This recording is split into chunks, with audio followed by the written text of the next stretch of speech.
Bien loin de la bruyère, bien loin de la ville blanche, du golfe de Valinco, des briques roses et de la radio. Il a porté son chant, son lourd fardeau, son héritage garde dans ses yeux l'éclat de l'eau comme unique paysage. Poète insulaire au destin dessiné, dans l'écho des montagnes, son cœur est enraciné. Scribe des ombres, il trempe sa plume dans l'azur du monde. Le poète devient poésie, l'écrivain à l'âme assouvie, dont chaque mot est une amarre et sa pensée un cri. L'encre scintillante est faite de larmes et de mélancolie. Près de lui marchait son ami, son compagnon, un vieux labrador qui connaissait son nom.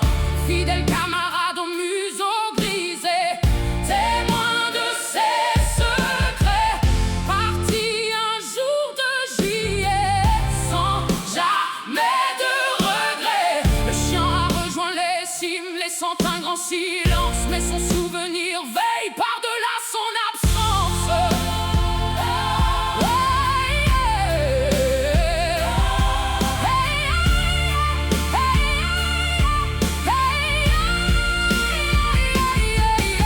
Il parle aux esprits quand le jour s'évanouit, chaman de cette terre qui nous éblouit. Pour les siens, pour ses frères, sa source n'est jamais tarie. Dans le cercle sacré, il reste l'homme aguerri, fidèle à la parole, aux promesses de la nuit. Dans le vent, sa présence se dessine, sous le ciel de Corse, la douleur s'enracine. Depuis ce 18 mars, son âme décline, mais son souvenir, comme une perle fine, est la seule lumière d'une vie difficile. Une part de cet homme a franchi la colline, depuis que le destin a frappé sa poitrine. Sa bonté nous éclaire, sa force nous illumine, mais en secret il gronde une colère assassine contre ce temps cruel qui lui a volé sa gamine. Aujourd'hui un nouveau son, un autre chapitre. Le patriarche vit dans les trains de la musique, vit dans un souffle mélodique, enfant dans le métaux, debout face au tombeau.